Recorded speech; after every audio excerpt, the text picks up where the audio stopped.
Hello and welcome everybody to the third episode of the Love Over Fear show by Healing Embodied.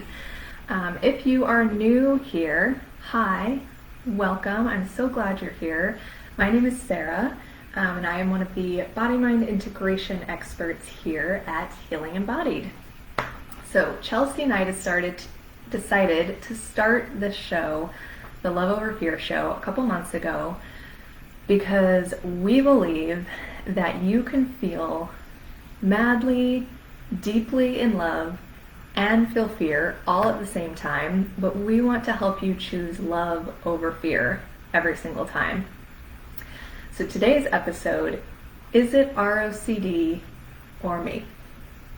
If you're here live, I see a couple people out there watching. Drop me a comment below, let me know you're here, say hi, interact throughout. Thanks for being here. It's nice to see you guys. All right, let's jump in. We got a lot to cover today. I could probably talk about this topic for like 6 hours, so let's get moving. So is it ROCD or is it me? Is this relationship anxiety or is there something wrong with my relationship? This is what everybody wants to know. This is a hot topic in the ROCD community. I love this because everybody out there thinks that they are the only person experiencing this, the only person having this doubt. I love it. Everybody is like, okay, but what if I'm the outlier? What if I'm the only one having this doubt? What if all of these other people experiencing the same thing as me, they all have ROCD, but I don't? But what if I don't? What if it's just a problem with my relationship? Have you ever thought that? If you're watching right now, tell me if you've ever thought that. Hi, I certainly did for quite a long time. But newsflash, you are so not alone in that. This is ROCD, okay? This is what makes the experience of ROCD and relationship anxiety so distressing. This constant doubting and needing to know, is this real or is this not? Is it real, is it not? Is it real, is it not? That is what makes ROCD so distressing. This constant needing to know, is it real or is it not? Have you guys ever thought that? Have you ever wondered that? Have you ever had those moments where you're like, okay, I feel awful, I have all these intrusive thoughts, I'm having anxiety all over the place. Is this ROCD or is this is my relationship just a piece of crap and it's falling apart? Or is this relationship anxiety or is there something fundamentally wrong with me? Am I incapable of love? Have you ever wondered that like desperation to know if it's real or not? I know that I have, and it sucks. It is so painful. It's so hard. So we're going to talk about it today. Let's understand ROCD a little bit more, first of all. So ROCD is known as, oh, hey, Jamie. Okay, sounds good. Me too. I wonder that all the time too. Or I used to. So ROCD is known as the doubting disorder, okay? So I hate the word disorder. I wish I could take it out of the English language, but that's what it's known as. It's known as the doubting disorder. So the experience of ROCD makes you doubt everything. Everything makes you doubt it. It makes you doubt whether you love your partner, makes you doubt yourself, your sexuality, your choices, your decisions, other people's intentions, other people's feelings and behaviors towards you. Does that sound familiar? If you're with me, does that sound familiar? Doubting everything in your life? Yeah. ROCD will make you doubt whether or not you are actually experiencing ROCD or relationship anxiety. ROCD thrives on doubt so much that it even doubts its own existence. That's how deep seated the doubt is with ROCD. It doubts itself. It doubts, like, am I real? Am I real right now? Is the relationship anxiety real? It doubts everything. So we need to shine a light on this, on the tactics of ROCD, because ROCD will constantly make you think, well, is this real or is it not? That's the most on-brand question for ROCD. It is the most on-brand, and it's so distressing because everybody is feeling that, but everybody thinks they're the only ones feeling it, right? Because ROCD, I can sit here and tell you, trust me, everybody else is thinking the same thing, and ROCD will be like, no, I doubt that, right? I doubt that. I bet I'm the only one. It doubts anything. Anyone out there, if you're watching right now, have you ever experienced that?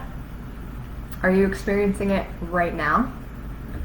Have you ever had those moments where you're just like, okay, sure, I'm having doubts, but is it real? Is this real? Are you even doubting what I'm saying right now? ROCD doesn't care what Sarah has to say. ROCD is like, Sarah who? Yeah, okay, fine. She can tell you that's the tactic of ROCD, but listen, we're different. We're different over here, right? That is the form that ROCD takes. So we have to head into this whole conversation with this in the back of your mind, that this is the tactic of ROCD. This is what it does. It is the doubting disorder, and it makes you doubt, okay?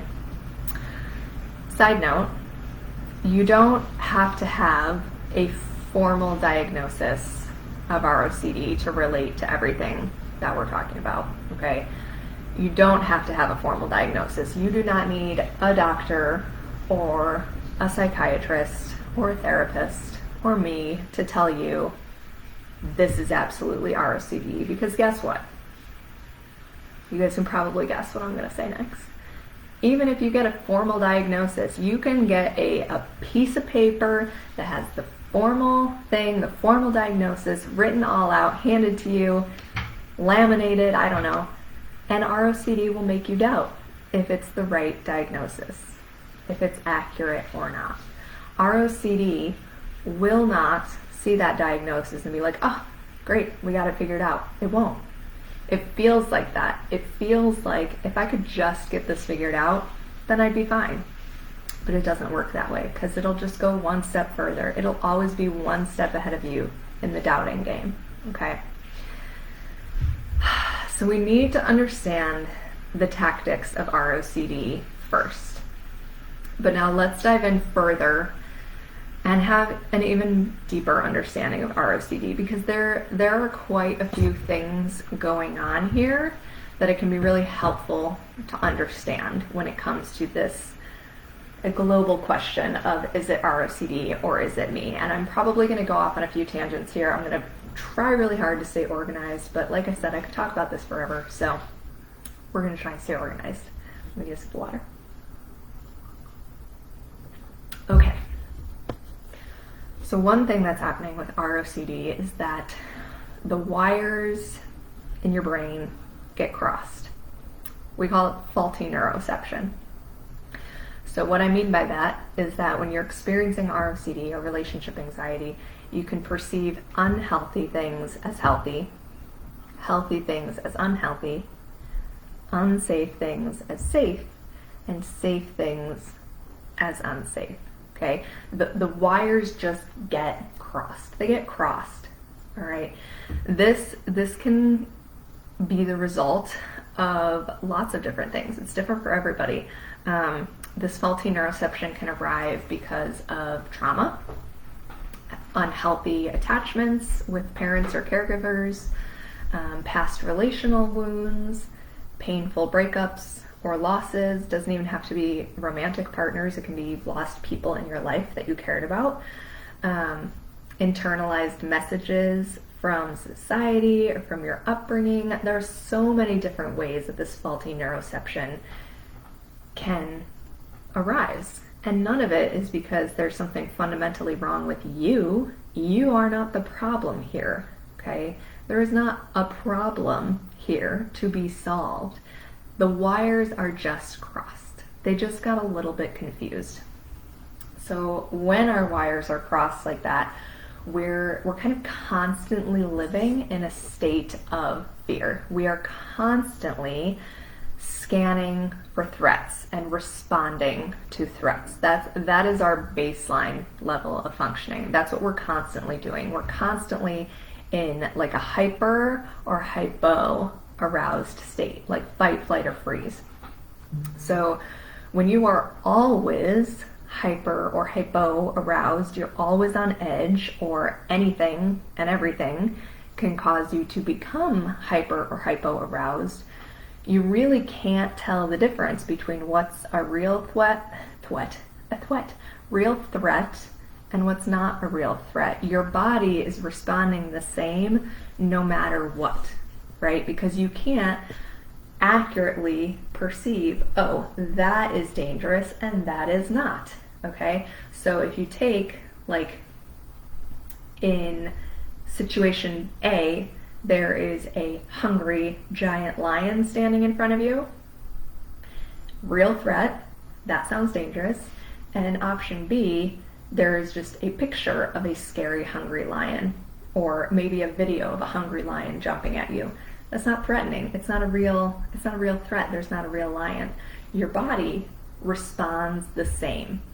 Your faulty neuroception goes and freaks out the same, right? That is why when you watch like a scary movie or something, you're like freaking out, right? If our bodies could tell the difference, they'd be like, that's not real.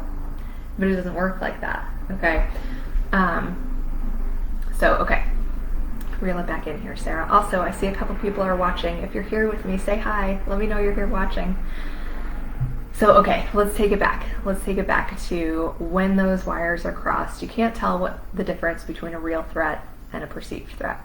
Okay, so I know that hearing me say that, I'm sure everyone watching is like, okay, well, how can I tell what's a real threat and what's not a real threat, right? How do I know? How do I know the difference? Again, we want to know, is this real or not?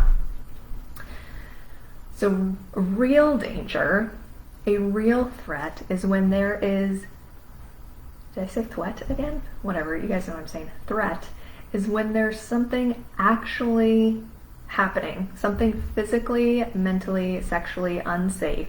You are accurately perceiving a threat and your body is responding appropriately with a fear response. Okay, so again, the lion, like a real lion standing in front of you. When your body freaks out, that's pretty appropriate because that's a real threat. But what happens with ROCD and with the faulty neuroception that goes with that is that it perceives safe things as dangerous, and it causes you to doubt everything. It causes you to doubt your healthy relationship. It causes you to perceive things in your healthy relationship as unhealthy or unsafe.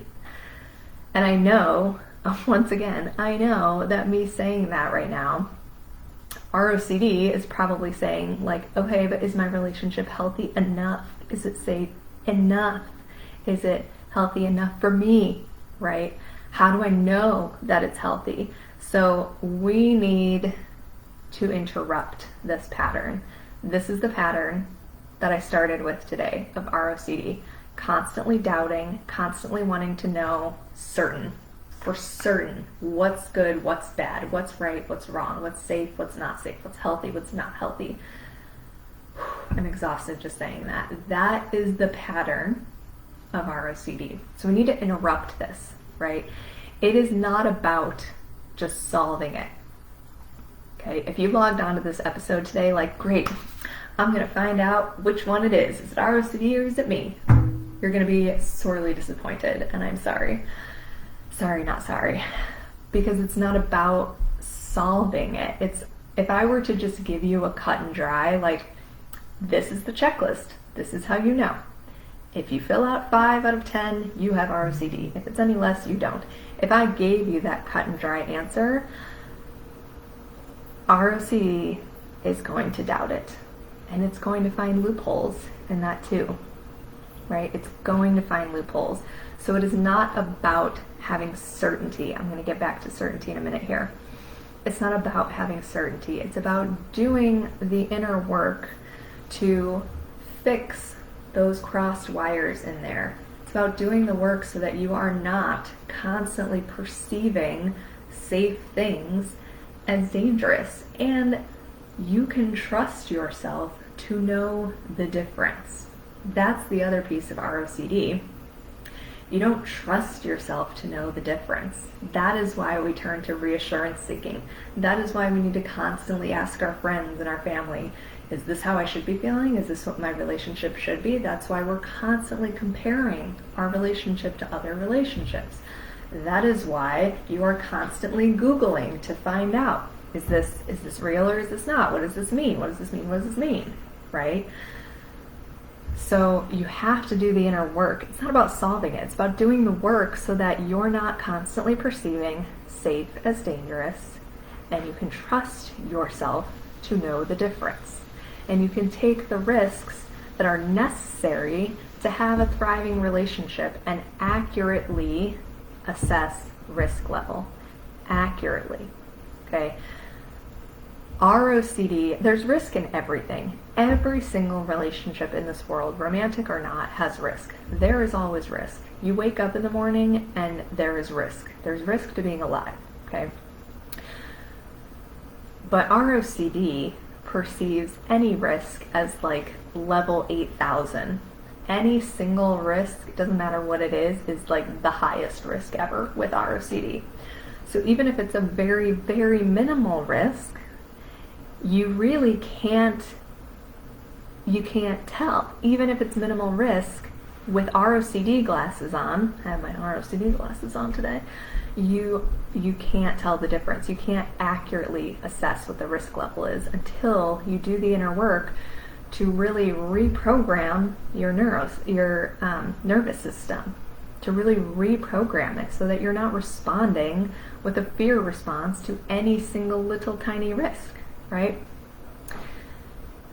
And what it comes down to is that you really can't even accurately tell the difference between what's ROCD and what's not until you do the work and aren't constantly perceiving everything through the lens of fear. Right now, if you're asking this question, if you're asking the question of, is it ROCD or me, that means that you have your fear glasses on. That means you are still seeing everything through the lens of fear. You're still seeing your relationship and your experience through the lens of fear. If you are asking that question, if you're feeling like you need an answer to that question, you have your fear glasses on, okay? And even if I sit in front of you and tell you 8 million times, yes, it's ROCD. Yes, it is. Absolutely. It totally is. Every single time with those fear glasses, you will perceive it. You will find the loopholes. You will doubt it. No matter what. Every single time.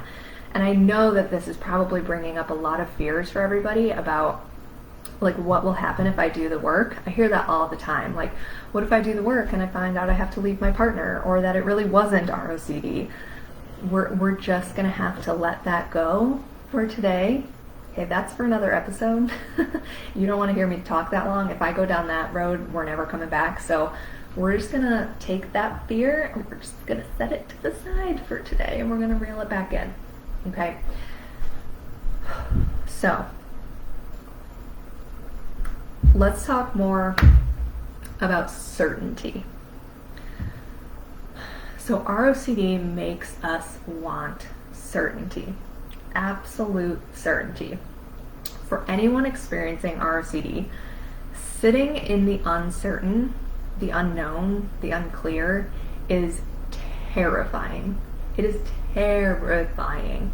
So ROCD will make you crave certainty, because the certainty, I say that with air quotes because certainty doesn't exist, but that feeling of certainty gives us a false sense of safety and security. False being the key word here. So let's see, let me give you an example. Let's say that in a past relationship, a partner Or it can even be your current relationship, but in a past season of that relationship. Your partner betrayed your trust somehow. They did something and it broke your trust. Fast forward to now, and ROCD may be saying, I have to know for certain that my partner will never betray my trust again. Okay, I have to know for certain that it'll never happen, that I will never feel that again. This goes back to getting those wires crossed. Okay, so let's say that's your experience. You have your fear glasses on and your partner is sitting next to you and they look at their phone and they like smile. Okay? They look at their phone and smile. Maybe they smirk or laugh, set it aside. And they don't say anything. Okay? You immediately go into like, oh, what are you smiling about? And they say, nothing. And you immediately interpret that as a threat. Oh my God, who are they talking to? Why are they smiling? What are they hiding from me? Right? Sound familiar? Yeah, right. So you are perceiving this as a threat, and your body is responding as if it's in danger. Okay? So now I know that even listening to me say that, I'm positive that some of you out there are like, okay, but Sarah, really though, how do you know he wasn't texting someone else? Or how do you know that your partner won't betray your trust? See, that is the ROCD. That is the ROCD craving the certainty. I need to know with certainty that this will never happen. If I just know with certainty that my partner will never betray my trust again, then I'll be fine. All my fears will go away. I'll be great. Right? Wrong. Hate to break it to you, but wrong. ROCD craves the certainty. And guess what? ROCD responds the same way to itself. It's so predictable. It's so predictable. It responds the same way to itself. It needs to know whether this is ROCD or whether this is a problem with you and your relationship. It's predictable, right? So here's the antidote. Okay, that was all the background of like, let's understand what's going on here and why we're having this little tiny question of is it ROCD or me? This is the antidote. We need to treat this the way that we treat any other doubt. Any other doubt. Is it ROCD or me? Is my partner going to betray my trust? Will I get a divorce in 15 years? Will I be happy 10 years down the line? Is this the right partner for me? We treat this the same way we treat any other doubt. We get curious. We explore. We go beneath the surface and we dialogue. Okay, so don't get stuck in the content of the fear. Don't get stuck in the content of, is it ROCD or is it me? That is just the surface. That is just like right here. That's the tip of the iceberg. Peel back the layers there. Peel back the layers. Don't get stuck on the outside of the fear. So if we take this fear, the fear is, what if I don't have ROCD? Right? If you're asking, is it ROCD or is it me? The fear is, what if I don't have ROCD? Right? So instead of trying to figure out desperately, do I have ROCD or do I not?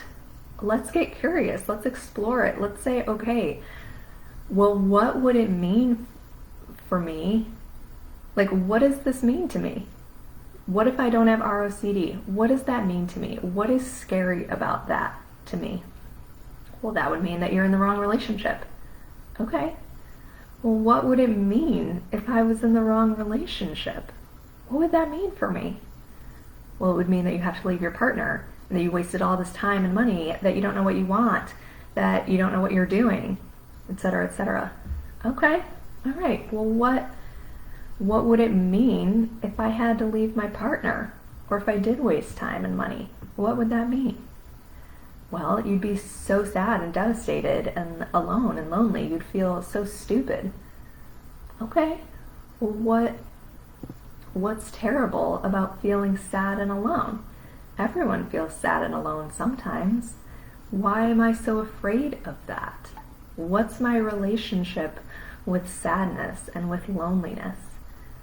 Well, remember in the past when you got hurt and you felt alone and you thought you'd never survive it, it was really painful, you never wanted to do that again. Remember that? Remember when you felt stupid in the past and it was shameful and it was embarrassing? Remember?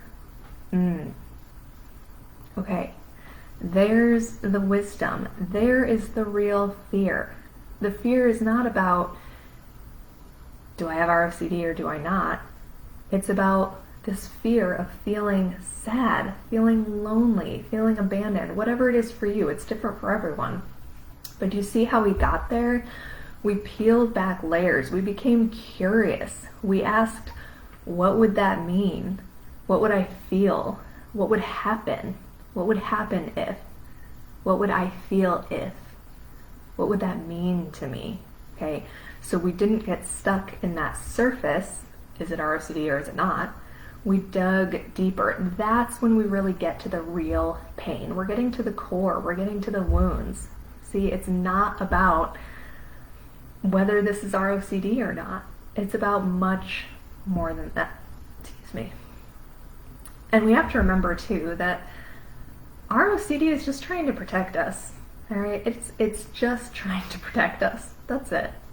And in this case, whether you call it ROCD or not, it thinks that if it's not ROCD, then you're in danger. Then there's a threat. There's a danger there. Because if it's not ROCD, then fill in the blank. I would have to leave my partner. I would be alone. I would have wasted time and money. I would feel stupid. Whatever it is, it's perceiving that as a threat. Feels like there's a danger there. So ROCD is just trying to protect you from that danger. See what we did there? We peeled back the layers. You just gotta dig in. You gotta dig deeper.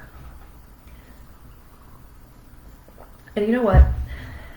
At the end of the day, if the label ROCD or relationship anxiety is tripping you up, if you're getting stuck on that label, then just throw it out. Okay? Throw it out. If you're watching this, ask yourself, am I suffering? Am I living in my head? Am I living in constant disempowerment and doubt? Do I find it impossible to trust myself? If the answer is yes, then this work is going to help you, whether you label it as ROCD or not. You don't have to have that label in order for this work to help you. Ask yourself those questions. Am I suffering? If the answer is yes, then this is going to help you. Okay? I don't care about the label. I don't. And if the label does help you, if it's helpful to really stay, here, yes, this is ROCD, then own it. Then step into it. Stop doubting it. Stop feeding into the doubt. Okay? Stop feeding the doubt by needing to Google constantly or asking other people constantly or reading a million ROCD blogs, right? Own it. Say, yeah, this is what I'm experiencing and that's it. I love this point about the label because I'm noticing the longer I do this work that even and you guys will probably start to notice this too. Once it's one of those things that it's once you see it, you can't unsee it. But Chelsea and I, Chelsea's if you're new here, you'll get to know Chelsea very quickly. She's the founder and CEO of Healing Embodied. And she and I kind of approach this label kind of differently. And it's based on our own experiences. So for me, the label ROCD or relationship anxiety, it doesn't really fit for me. I don't know why. I haven't really explored it and I don't really care. It just doesn't fit. Anxiety certainly does. Yes, it does. But specifically ROCD, sometimes that doesn't feel like it fits. So you'll hear me say things like, my anxiety latched on to my relationship, or my anxiety started showing up in my relationship, or when you're experiencing ROCD, when you are experiencing relationship anxiety, when you're experiencing doubts about your relationship. Whereas for Chelsea, I think this is how she feels. I hope I'm not putting words in her mouth. Having the label was so empowering. Being able to step into this is what I'm experiencing and there's a name for it. I'm not crazy. I'm not making this up. I'm not wild. I don't just not love my partner. I'm not a terrible person. This is a specific thing that I'm experiencing. So you see, it's different for everyone. There's no right or wrong, okay? But whatever it is for you, whatever works, own it. If the label is tripping you up, throw it away. If the label helps, own it and move forward in the power, okay? So, sorry, water break. If we go back to the question, is it ROCD or is it me? This question is what's keeping you stuck. That question alone is what's keeping you stuck. Because ask yourself, if I was certain that this was ROCD, if I knew beyond a shadow of a doubt that this was ROCD, what would I do? What actions would I take? Oh, I'd get help. I'd get support. I would know for sure. I'd know what I need and I would do it. Okay, great. So do you see how that question and this constant search for certainty is exactly what's keeping you stuck? It's keeping you from moving forward and getting support because you're constantly stuck in this. But is it ROCD? Okay, great. So there's all this amazing stuff I can do that would be helpful. But is it really ROCD? Would it really be helpful for me? And then you don't do anything. Yeah, I've been there. Right? So that question is keeping you stuck. So let that go. Gotta let it go. And you want to know the secret to this work? It is not about working on ROCD. Okay, ROCD is the manifestation of all of these deeper things that we've talked about today. People get so scared of doing ROCD work because they're like, well, what if it's not really ROCD? But we are actually working on things that are so much deeper, right? Because those fears, the ROCD, that's the surface, that's the manifestation. But we're working on things that are deeper, and we're going to impact you in every area of your life. This work changes every area of your life. Building self-trust, empowerment, skills to manage fear and anxiety, a better relationship with your body, awareness of your emotions, expanding your window of tolerance. All of those things are going to help you in your life, whether it's ROCD or not. It doesn't matter. It doesn't matter what you call it. Make up your own name for it if you want to. All of those things are still going to help you. Okay, this is the work. This is what we do here at Healing Embodied. This is why Chelsea and I show up every day. We go deeper into everything that we just talked about, and we integrate this into the body because we know that you can't think your way out of anxiety, right? Just listening to this 35-minute show is not going to fix your ROCD. You're not just going to be like, oh, yes, thank you, Sarah. That's what I needed. I got it now. I'm good. It doesn't work like that. If it did, I sure as heck wouldn't be doing this show for free. Right? But it doesn't work like that. We can't think our way out of anxiety. You can understand anxiety till the cows come home, but just understanding it won't actually change how you respond to it. We need to involve the body to truly change how we respond to these fears and the unknown.